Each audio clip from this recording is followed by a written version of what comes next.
मुझे भी एक ट्वीट के माध्यम से ये जानकारी आई और प्रेस रिलीज के माध्यम से ये जानकारी आई कि पिछले समय में ईडी की जो कार्रवाइयां हो रही है उसमें मेरे नाम के साथ ये लिखा हुआ था कि संपत्ति अटैच की गई। मुझे लगता है कि कुछ कंफ्यूजन हो गया है। शायद जो ट्विटर हैंडल चलाता है ईडी का और जो ईडी के दफ्तर के अधिकारी हैं उन लोगों के बीच में संवादहीनता है।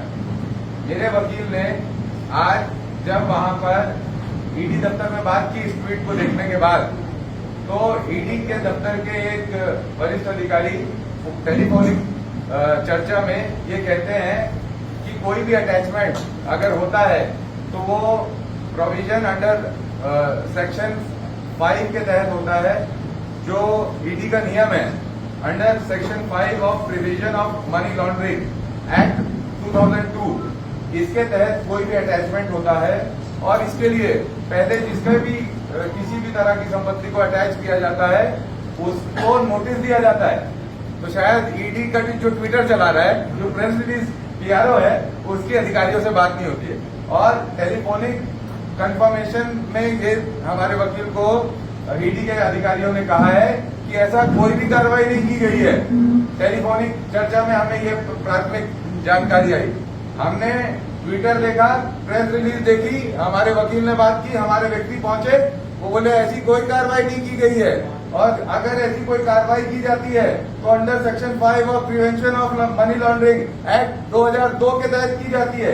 वो उसके लिए पहले नोटिस किया जाता है। ऐसा कोई नोटिस नहीं दिया गया है, पहली बात। दूसरी बात की संपत्ति की, कि भाई संपत्ति अटैच हुई है, बड़ा चर्चा का विषय हो गया। मैं देख रहा हूँ बहुत सारे लोग सोशल मीडिया में और मीडिया में भी बयान देना आना चालू कर दिए होंगे। तो भाई संपत्ति अटैच हुई है। तो देवेंद्र यादव ने पहले भी इस बात को कहा था कि मेरे पास कोई भी संपत्ति नहीं है। मेरे पास जो भी है, जो पैतृक, मेरी माँ, पिताजी, दादा, उस समय से पूर्वजों के साथ जो संपत्ति को मैंने चुनाव में 2018 के चुनाव में, 2015 के चुनाव में जो हमने दिया है, वही हलफनामे के हिसाब से मेरे पास कोई संपत्ति नहीं है। मैंने पहले भी कहा। अब मैं आपको फिर से बताता हूं, ये नोटिस ईडी की तरफ से सम्मन आया, ये आया 29 तारीख को, पिछले महीने आया। क्या आया? इस ईडी के संबंध में पुष्पा देवी यादव को, जो कि मेरी माँ है, बहुत वृद्ध है, उसको ईडी के दफ्तर बुलाया गया। और ईडी के दफ्तर बुलाया गया मेरी वृद्ध माँ को। मैंने उसके बदले ईडी को एक कागज दिया कि मेरी माँ यहाँ पर नहीं है। मेरी माँ पिछले समय में पारिवारिक शादी के कार्यक्रम में अपने मायके गई हुई है, तो आने के बाद मैं माँ के साथ आऊंगा। कल रात को मेरी माँ आई है वापस, और इसकी टिकटें भी है। मेरी माँ 25 तारीख को गई थी और कल रात की आई है वो। और मेरी माँ को, जो इतनी वृद्ध है, उसको ईडी के अधिकारी बुलाते हैं। जो मैं अपनी पूरी बात मेरी कह लीजिए, जो इतने वृद्ध महिला को बुलाने का कोई प्रोविजन नहीं है और उनको करना है। मैंने उनको लिख के दिया, अगर लेना है उनको, उनसे आपको बयान, आप मेरे घर आके ले लीजिए या मुझे उनके साथ रहने दीजिए, तब जाके मैं माँ को लेके आ जाऊंगा। क्योंकि मेरी माँ वहां पर ईडी दफ्तर में क्या करेगी? इन लोग घेर के उनसे सवाल करेंगे, कहीं पे भी अंगूठा लगाने की कोशिश करेंगे। क्या करेगी मेरी माँ? और मेरी माँ के पास भी क्या है, उस पर भी बात करना चाहता हूँ। पिछली दफा जब मैं ईडी के दफ्तर गया तो इन्होंने मुझसे सवाल किए, क्योंकि मेरे नाम पे एक घर है, और उन्होंने पूछा। अब वो जो सवाल जवाब थे उसको सार्वजनिक रूप से कहना उचित नहीं है, लेकिन मेरे पास कुछ है। तो पैतृक संपत्ति जो चुनाव के भी 2015 और 18 के हलफनामे में है, वो डिटेल है। ये उसके पूरे बही खाते हैं जो पैतृक है, ठीक है, जिसमें पूरे खानदान का डिटेल है। और दूसरा, 2011 में जब मैं 21 वर्ष का था, हर परिवार की इच्छा होती है कि घर के बच्चे के लिए कुछ कर दे। तो मेरी माँ ने 2011-12 में एक घर खरीदा था, लोन में खरीदा था, जिसका लोन मेरे ख्याल से पिछले साल पूरा कंप्लीट हुआ। उस 2011-12 के घर के बेस पे ये मेरी माँ को ईडी के दफ्तर बुला रहे हैं। और मैं समझ रहा हूँ क्या हो रहा है। मैं तो पहले इस बात की स्पष्टता चाहता हूं, मीडिया जो रिलीज हुई है कि भाई ईडी के दफ्तर में जो अधिकारी बोल रहा है हमारे वकील को ऑफिशियली कि आपको जब भी कोई अटैचमेंट का प्रोसेस होगा, कोई कार्रवाई होगी तो उसके पहले आपको नोटिस दिया जाएगा, वो बात सही है कि जो इन्होंने ट्वीट और प्रेस रिलीज की है वो सही है। ये दोनों में ईडी के दफ्तर अधिकारी जवाब दे, फिर आगे की बात होगी।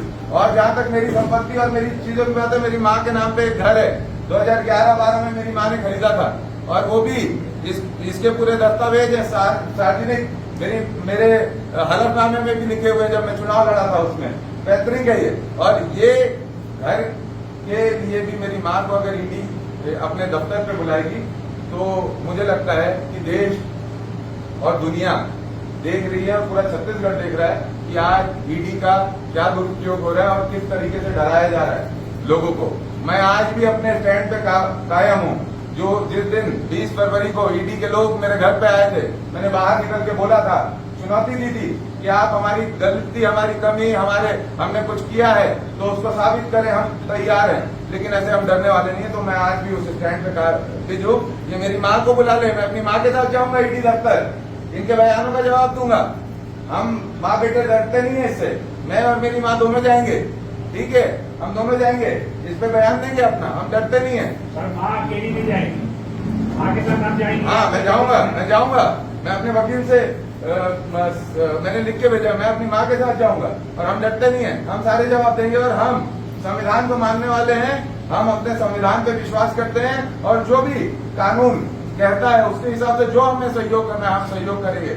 लेकिन हमें हरास किया जा रहा है, हमें डराया जा रहा है और ये आज की प्लानिंग नहीं है, ये प्लानिंग है सितंबर की है, ये आने वाले समय की प्लानिंग है। आप लोगों ने देखा है किस तरीके से वेस्ट बंगाल में, किस तरीके से कर्नाटक में, किस तरीके से महाराष्ट्र में जो दूसरे दल के पदाधिकारी थे उनको इसी तरह हरास करके, डरा के, धमका के, हर तरह के से उपयोग किया गया, दल बदल में उपयोग किया गया, हर तरह से इस्तेमाल एक शासकीय संस्था का राजनीतिक मैनेजमेंट के लिए हो रहा है, जिसकी हम निंदा करते हैं। और मीडिया के माध्यम से ईडी के लोगों से ये स्पष्टता चाहते हैं कि आपकी प्रेस रिलीज सही है, कि आप जो हमारे वकील को कहा गया टेलीफोनिक कंफर्मेशन है वो सही है।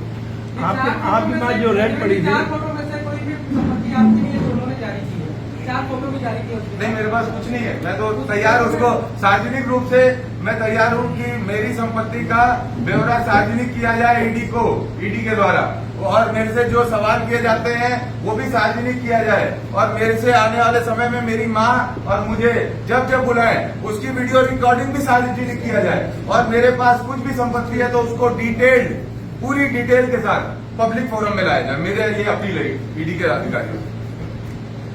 आपके पास जो 2-3 बार पूछताछ हुई उसमें क्या कभी कोई संपत्ति जब्त हुई है? डॉक्यूमेंट जब्त हुई? नहीं, कोई जब्त नहीं। मैंने तो खुद बताया है, मैंने खुद बताया है कि भाई मेरी पैतृक घर है मेरी माँ के नाम से, मेरी माँ ने मेरे को अटैच किया, 21 साल का था मैं, 2011 की बात है, ये कागज भी आप देख सकते हैं सारे, उनके पास भी है, 2018, 2015 के चुनाव के हलफनामे में भी देख सकते हैं, उसमें डिटेल लगी है, सार्वजनिक है, वो तो कोई दिक्कत नहीं है। लेकिन आज तक ना कोई कागज मिले, ना धन दौलत मिला, ना कोई सबूत। लेकिन ठीक है, चुनाव है तो अब तो ये आदत सी हो गई है चुनाव समय में ऐसा देखना और खेलने का। और दुखद ये है कि स्पष्टता नहीं है। अगर अटैच भी कर रहे हो, ये 2011 का मकान जो 2021 में मेरी माँ ने इसको फ्री होल्ड कराया, ठीक है, इस मकान को जिसमें उसने मेरे को अपने साथ अटैच किया, 21 साल का था तब वो सोची होगी ना कि बेटे के लिए घर बना लो, सब माँ बाप सोचते हैं, तो उस समय उस पर अटैच किया। इसको भी अगर अटैच किया, इस संपत्ति को का एक दिन फोन आया था कि इस घर की का आपका वैल्यूएशन करना है कि आज के हिसाब से इसका कितना पैसा होता है, तो मैंने बोला कर लो, मैं तो था नहीं यहाँ पे, वो जाके किए। अगर इसको अटैच भी किया है तो क्या उसकी सूचना ईडी के रायपुर के दफ्तर में नहीं है अधिकारियों को, और प्रेस रिलीज बिना सूचना के लिए हो गई? ऐसा कैसे हो सकता है? ऐसा कैसे हो सकता है? स्पष्ट करें, ईडी के लोग स्पष्ट करें, और भी जो पार्टी या संस्था उनको देखती है या उनके बिना बोले वो वर्जन दे देती है कि ऐसा होने वाला है, ऐसा होने वाला है। भारतीय जनता पार्टी स्पष्ट करे, भारतीय जनता पार्टी स्पष्ट करे, ईडी नहीं कर पाती, क्योंकि भारतीय जनता पार्टी तो पहले ही पूरी बातें बता देती है मीडिया में आके कि ये होने वाला है, वो होने वाला है। तो वही स्पष्ट करे ऐसा कैसे हो गया कि ईडी के